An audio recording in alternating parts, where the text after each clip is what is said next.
Good evening once again. I'm Chris Jansing in for Brian Williams. Day 189 of the Biden administration. And today we heard from 4 of the police officers who were on the front lines of the battle to defend the Capitol during the insurrection carried out by Donald Trump supporters.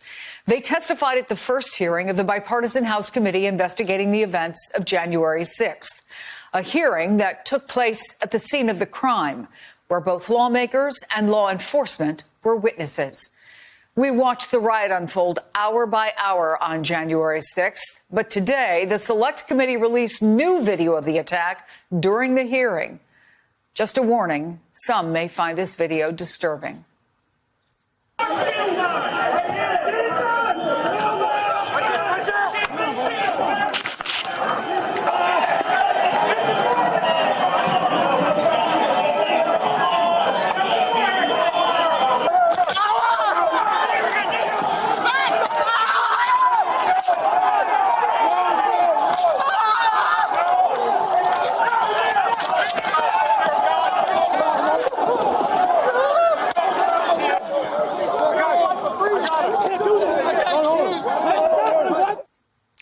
Along with that video came harrowing testimony from officers who were under attack as they fought for hours, trying to hold the line against the rioters. We should warn you, some of the testimony included a racist term. What we were suggested that day was like something from a medieval battle. The rioters attempted to breach the Capitol were shouting, "Trump, send us. Pick the right side. We want Trump." I could feel myself losing oxygen and recall thinking to myself, this is how I'm going to die. I was dragged from the line of officers and into the crowd. I heard someone scream, "I got one." I heard chanting from some in the crowd, "Get his gun," and kill him with his own gun. So many of the people I put my life at risk to defend are downplaying or outright denying what happened. The indifference shown to my colleagues is disgraceful. The terrorists alternated between attempting to break our defenses and shouting at or attempting to convert us. Terrorists pushed through the line and engaged us in hand-to-hand combat. Eventually, it was my turn in the meat grinder that was the front line. The terrorists had a wall of shields that they had stolen. My arms were pinned and effectively useless. Trapped against either the shield on my left or the door frame on my right, I was effectively defenseless and gradually sustaining injury from the increasing pressure of the mob. Then the crowd, perhaps around 20 people, joined in screaming, "Boo, fucking nigger."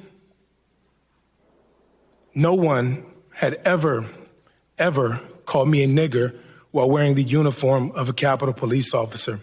Yet another black officer later told me he had been confronted by insurrectionists in the Capitol who told him, "Put your gun down and we'll show you what kind of nigger you really are." Anti-Semitism was also on display that day in the form of a Camp Auschwitz shirt worn by one riot suspect.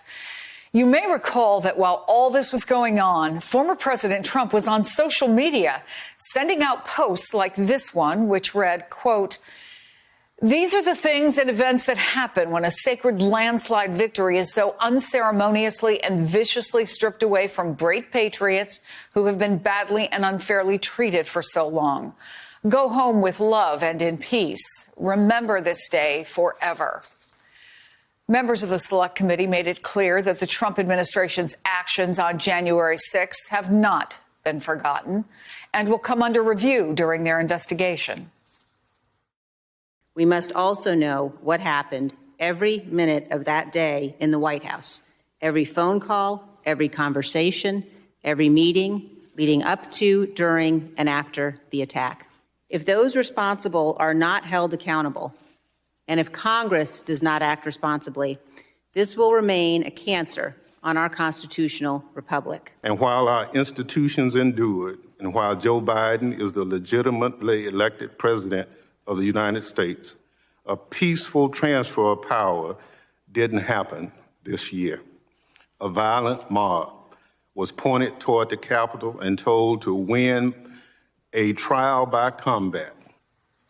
The Justice Department has already told several former Trump White House officials that they can answer questions from Congress about efforts by the former president or DOJ officials to challenge or overturn the 2020 election. During today's hearing, Republican Congressman Adam Kinzinger joined his House colleagues in praising police officers. He also pointed out how partisan politics has kept the investigation into January 6th from moving forward. I never expected the day to be quite as emotional for me as it has been. You guys won. You guys held. I'm frustrated that 6 months after a deadly insurrection breached the United States Capitol for several hours on live television, we still don't know exactly what happened. Why? Because many in my party have treated this as just another partisan fight. Self-governance is at stake. And it's why I agreed to serve on this committee. I want all Americans to be able to trust the work this committee does and get the facts out there free of conspiracy. And here's what the Senate Minority Leader said today when asked about the hearing. Did you watch any of the hearing today? No, I didn't. Why not? I was busy doing work. I serve in the Senate.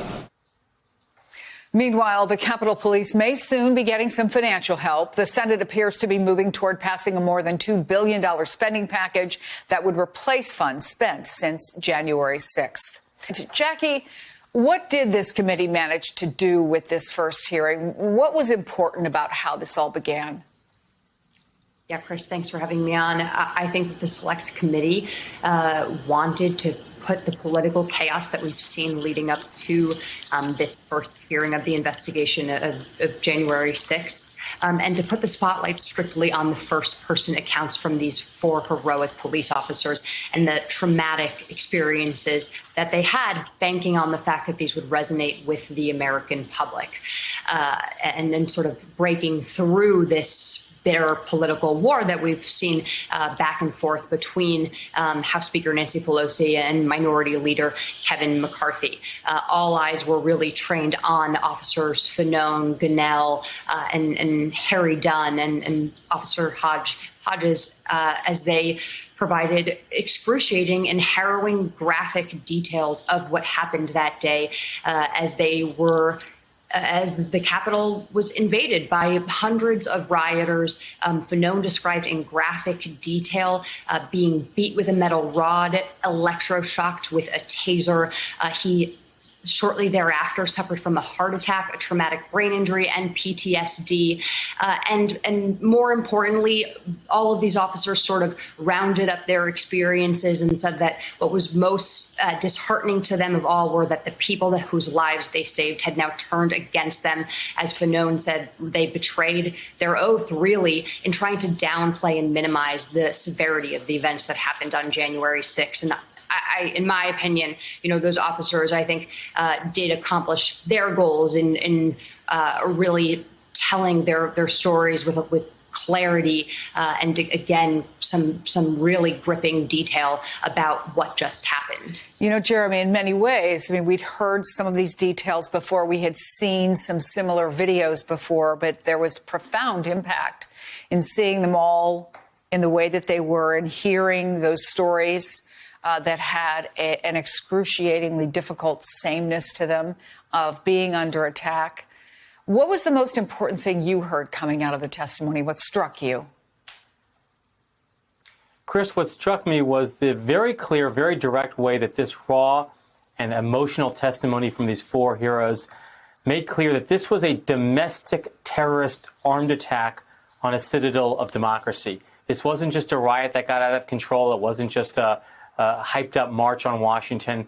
This was an organized, planned, well-trained, well-motivated, mob violent attack that was designed to affect the policy outcome that Congress was considering on that day. And as Officer Hodges did in reading the definition of domestic terrorism, it fits that definition to a T. And I think what came out of the hearing was that in the same way that in any terrorism investigation, you have to analyze whether or not the terrorists were inspired by or directed by a higher political authority. So, too, that's going to be the main challenge here for this Select Committee. They're going to have to analyze, and they have to keep their mind open without prejudging the facts, whether or not there were people high up in the government who helped plan and organize and instigate this incident of domestic terrorism. It's so important, Dr. Redlener, because it was raw. It was emotional testimony. We did, as Jackie said, hear some of them talk about PTSD, about how they're still haunted by the things that happened to them that day, how their families are still impacted, how they thought they might die. But there was also a request to do something. They want the facts known. And you're someone who have dealt with so many people who have been through the worst disasters of their lives. And I just wonder how important the facts are for them to be able to move forward, to honor their requests to help them. Yeah, Chris, I'm listening to Jesse and Jeremy, and I'm thinking that, yes, I've been dealing with COVID for a long time, and I deal with health and public health crises. But I'm telling you, there's something so extraordinarily, profoundly disturbing about what happened on January 6th. And so there's a big picture, of course, of how could there have been such an attack on our democracy? And then the other issue, of course, is the unbelievable bravery and courage of these officers who went through hell on earth at a time when they thought they were not going to survive. To escape that experience without having some form of post-traumatic stress syndrome, at least, would be unbelievable. I mean, we have to support these people, but we have to support them not just individually. We have to listen to their words. We have to understand what the meaning is of what they experienced. And it's a very complicated long-term process we're looking at. But in the meantime, hats off to these people. They stood on the front lines of an insurrection and defended our country. I don't know what higher purpose one can have in life, but it's unbelievable. And I hope I know they're getting the help that they need, and for whatever they're left with, whether it's psychological or physical trauma, they need to get what they need to get, and hopefully they'll come out of this okay.